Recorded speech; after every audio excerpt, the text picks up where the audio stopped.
is, for instance. All right, we'll have to see which one of these guys will have that honor to play in the semifinals. We're loaded into Terraform. In the top left position, our blue Protoss player from My Insanity, he's Rain.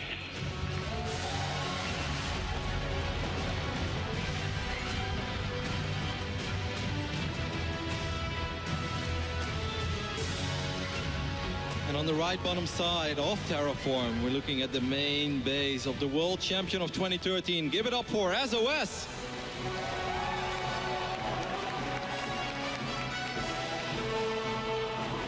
It was Solar, Nate. Solar. Right.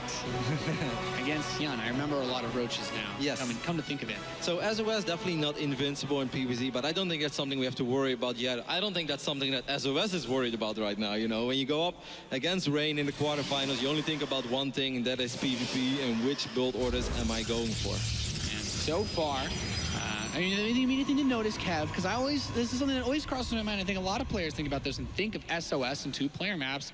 All of his buildings are on his own side of the map. So where does the madness start? Is this a map where, realistically speaking, SOS could actually try to hide a base, or does he have to do something else if he wants to maintain the current level of madness? Yeah, I don't think he's going to hide a base again in this series. That would just be weird. Like, Rain is good enough to look at the resource core of that previous game and immediately figure out what went on and, you know, what actually went wrong in that game. Is like, okay, you have mined way more resources than I thought you did. You obviously had a base. I'm not going to fall for that again. Now, I've seen quite a few games from SOS on Terraform, and a lot of Protoss players like to open up with a Stargate, you know, Rain being one of them. Sometimes Quick Twilight, sometimes Stargate. I wouldn't say he does in two different. That is kind of a Stargate pylon indeed, as our observer was showing us. But SOS, he loves to go for the 3-gate pressure here, and 3-gate pressure can be very, very successful against quick Stargate openings.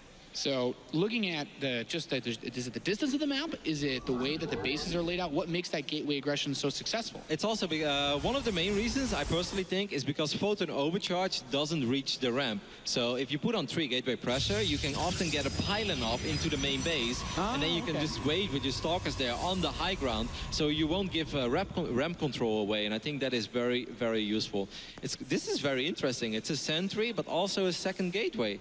Yeah, so I mean, I've only ever seen this in some weird defensive setups. That's usually what the early sentry is for, but at this second gate, is that possible he goes into stalkers after this sentry, or do you think he's worried? I'm not exactly sure where he goes with the sentry first. It could, actually, it could be sentry, stalker, stalker, and he follows up with a twilight. So he just uses, there we go, twilight going down. So the benefit of going for this very quick sentry is A, like Nate mentioned, you can force field your ramp, and you know you'll be safe.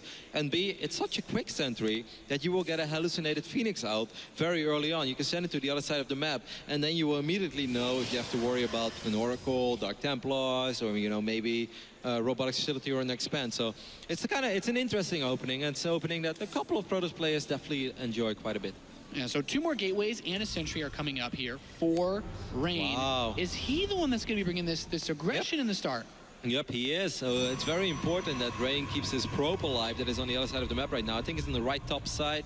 There we go. This one probe is very, very important. He's going to follow it up with a Stargate even. This is kind of an SOS build. Rain is doing a build that SOS will do, and I feel that SOS is kind of playing a style that normally fits to Rain. So the world is upside down right now. SOS has to be very careful. Losing a Stalker is deadly. Baited into the bushes, and this Stalker will die trying to run home. Keep in mind, SOS has that sentry to force field his ramp. He can buy himself some time, but with the pylon complete behind the natural mineral line, he can reinforce his position very quickly. Actually tries to force ramp, gets his probe up, starts the pylon. If he can finish this pylon, this could be the Pandora's box to open up a wormhole into SOS's base. I'm not sure if he's going to be able to finish it, though. I actually think this is good enough for SOS. No, he's going to focus on the Stalkers instead, but more Stalkers show up. You need to take care of that pylon.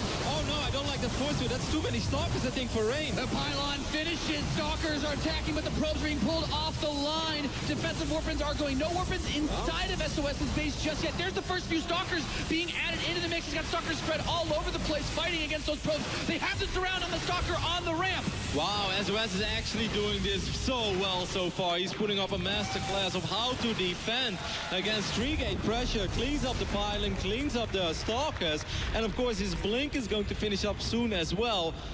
There is an Oracle on the way though, and this is something that SOS has no idea about because he used the energy of his sentries. Oh, he finds the second pylon as well. Wow, beautiful defense by SOS.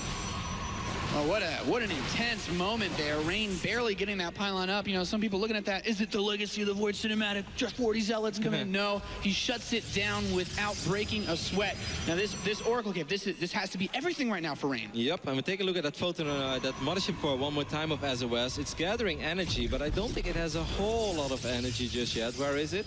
Okay, I actually don't think that's going to be in time. This is very good. So Rain might be able to do a lot of damage with his Oracle, and he can kind of buy time for himself here with his Photon Overcharge, and he will need to, because we're going to fight Blink Stalkers against non-Blink Stalkers. Yeah, Rain following this up with a Void Ray. That Oracle is going to run in a Stalker and 2 Sentries. He's just focusing down probes so far. Only 2 dying as that Stalker blinks out, so he shows that he has the blink done, but can he actually win a fight here? He's going to fight 4v4, but he's got that blink. Yep, I don't like this fight at all for Rain. It's very risky to step this far out of your base when your opponent has Blink Stalkers and you don't. SOS very far ahead right now in this game, I feel. Yeah, this is a really good spot, I'd imagine, as that Nexus is done. He has the robotics facility. There's that single Void Ray for Rain, but does that really add too much here against this Blink Stalker composition? No, it's pretty easy to out-micro Void Rays, actually. I feel this is more like a desperation Void Ray, but it's, you know, SOS right now, if I'm SOS, I make nothing but Blink Stalkers. This is not a moment where I'm going to queue up my first Immortal or something. It's like, no, I want to put pressure on you, and I think SOS really regrets canceling that pylon he had on the other side of the map, because he has no way to reinforce his army right now, and it's almost like Rain knows that. Because normally if you have 7, 8, 9 Blink Stalkers, it's very easy to out-micro a Void Ray. Yeah, the targeting time on that bad boy does need to charge up on you with that prismatic alignment, so it's not very easy to just pick off Stalkers quickly. This Oracle's going to go in for round 2, though. Photon Overcharge pushes it back. And SOS is playing on fire so far. I love reaction time. I love everything he's doing. He is actually just running behind enemy lines right now. There is a Photon Overcharge available, but of course not in the natural just yet. So these probes are kind of exposed. He gets 3 workers. He was already ahead when it came to the worker department. 4, and he's probably just going to blink out of here. That's so well done. Yeah, forces the overcharge and just gets right out. A phenomenal play by SOS to scoop up some damage, get some scouting, and continue to stick, you know, just so much pressure right on Rain. SOS is dominating so far in this series, Nate. Up 12 workers now, still has way more micro potential than Rain currently has. Oh man, these 2 Stalkers are the hunted right now. Rain, run away guys, go! You gotta just jump right on top of him. First one gets killed, second one hiding in the bushes. There's that Void Ray. Managing to kill 2 of these Stalkers, so not the worst trade ever, but you know, every unit is so valuable right now for Rain. And even this defensive photon cannon's going up for SOS. Yep, and Photon Overcharge as well. I mean, SOS is convinced right now that he's very far ahead economically, and he's right. Where is Rain, his reinforcement pylon? This is so risky.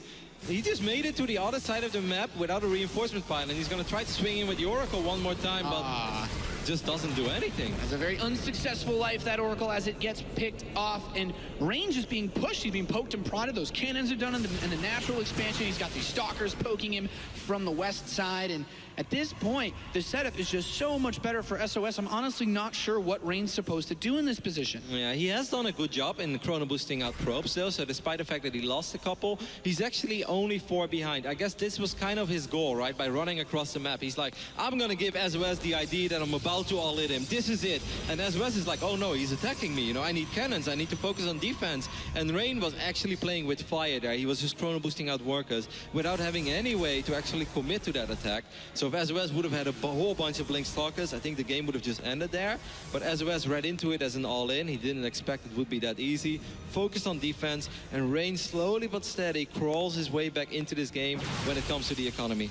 Yeah, and he's trying to catch up as much as possible. Still down 6 workers. That false warp prism going in there, trying to do a little baiting action on some warp. Actually baits the Photon Overcharge, so not bad. It's free. I mean, here you can see. Bank, Kev. Yeah, here you can see that even world-class players like Rain get a little nervous every now and then. Wow, so cheeky. Immediately sends another one. It's like, oh well, that worked pretty well. It's you know, it's BlizzCon. Nate's Nate. Rain is going to with this crowd. How could you not be a little nervous playing in this stage, Kev? First hallucinated Phoenix makes his way across the map, so Rain will be able to identify that SOS. That's 3 bases. No, it's going to deny the scout man. This SOS is playing sick right now. He's everywhere. His awareness level is through the roof, man. Nothing's getting by him in this series. Charge is coming up. He's continuing to pump out those Colossi. +2 attack, charge, you name it, he's got it. Yep. Rain just now is going to have Blink finish up. That almost gives me the idea that maybe he wants to make an attack happen with Immortals and Blink Stalkers and still that single Void Ray that he has, but it's very hard to make an attack like this work. He stopped on 45 probes as well, Nate. There is a small chance that he cancels that Nexus and he just goes all out. He just made 3 pylons. You don't make 3 pylons when you have 20 free supply, 4 pylons if you don't want to attack. So I think Rain is going to try to go for a very crazy attack. Maybe blink forward, hope to snipe that Colossus. You know, there's only 1 Immortal for SOS, is that correct? Yeah, doesn't seem that there's too much of a backbone here to this army. There is just 1 Immortal with that army. Sometimes if your opponents go up to Colossus too greedy, you can try to make big plays happen with all your Blink Stalkers, but Charge is very good. If he gets if he cuts him off here, he could actually cut him off here by the rocks. His choke point is so tight. Here comes the engagement. He's going to step forward. There's the Guardian Shield fighting in a very tight choke. Core Prism actually going to put the Time Warp on top of those 2 Immortals. First one that's going to pick off the Void Ray is going to try to focus on the Colossus, but the Stalkers do destroy it. The 2 Colossi in the back still firing, and GG is called. SOS not to be destroyed by that positional flank from Rain.